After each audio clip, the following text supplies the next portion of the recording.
Lewapda koronavirus alamatly keselçilik bilen keselleýänleriň we ölýänleriň görnetin köpelýän wagtynda Türkmenabad şäheriniň etrapçalarynda merhumuň hatirasyna berilýän sadakalaryň sany artýar. Bu aralykda Adatlyk radiosynyň habarçysy bilen söhbetdeş bolan Lukmanlar karantina yapylan köp uğurly hassahana Farab etrafyndan köp näsagyň getirilýändigini aýdýarlar. Farab etrafy heniz hem karantina yapyklygyna galýar. Koronavirusa ýolugýan näsaglaryň we ondan ýogalýanlaryň sany hasta köpelýär.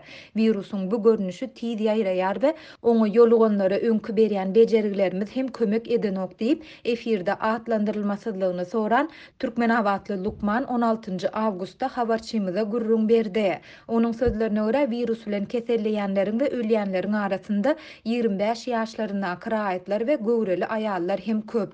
Lewap vilayatynyň köp uğurly hassahanasyna virus ýokuşan göwreli denanlar üçin ýörite bir bölüm açyldy.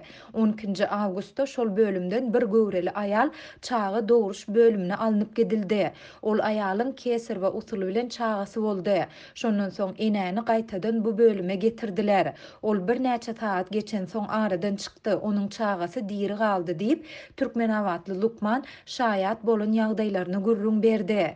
Bellesek mundan 10 gün çemesi odal Lewapyň köp uğurly we ýokunç keteller hassahanalarının näsaglardan dolmagy sebäpli olardyň gartaşan raýatlar we göwreli aýallary kabul edip başlapdy. Mundan bir hepde çemesi odal bolsa köp uğurly hassahana COVID-19 alamatly hassalaryň akymyna dözi gelip bilmän karantina yapylypdy. Habarçymyz bilen söhbetdeş bolan bir näçe Lukmanyň tasdiklamagyna görä Lewap vilayat hassahanasynyň bir Lukmanynyň gyzy hem virusdan aradan çykdy. Lukmanyň heniz 30 ýaşyna ýetmedik gyzyna halat etmek üçin köp tagalla edildi, emma bu başa barmady diýip Türkmenabadly Lukman belledi. Bu aralykda habarçymyz bilen söhbetdeş bolan Lukmanlar karantina yapylan köp uğurly hassahana Farab etrafyndan köp näsagyň getirilýändigini aýdýarlar. Farab etrafy heniz hem karantina yapyklygyna galýar.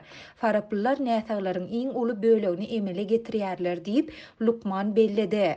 Ýatasa habarçylarymyz Farabda keteliň ojagynyň tapylandygyny we etrafyň karantina yapylandygyny ilkinji ýedek 12 iýulda habar beripdiler. Şonda Farab etrafyny beýleki sebitler şol sanda Türkmenabad bilen birleşdirýän ýollar we köprüler yapylypdy.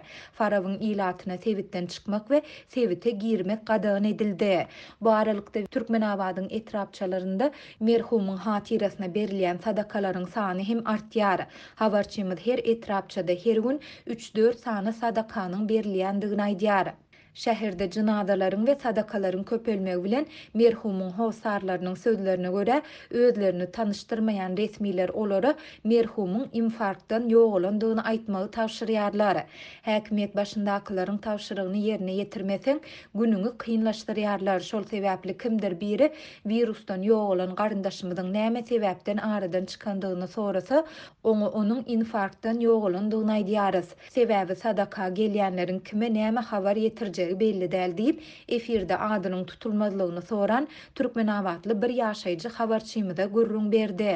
Adatlyk ýokarda beýan edilen ýagdaýlar barada değişli sebitleriň häkimliklerinden, hassahanalardan şeýle-de döwlet arasaçylyk we keselleriň ýaýramagyna garşy göreşmek gullugyndan goşmaça maglumat alyp bilmedi. Türkmenistan koronavirusyň geçen ýylyň martynda global pandemiýa diýilip yglan edilmeginden bäri ýurduň çäginde bu virusyň ýeke ýagdaýynyň hem resmi ýüze çykarylmandygyny öňe sürüp gelýär.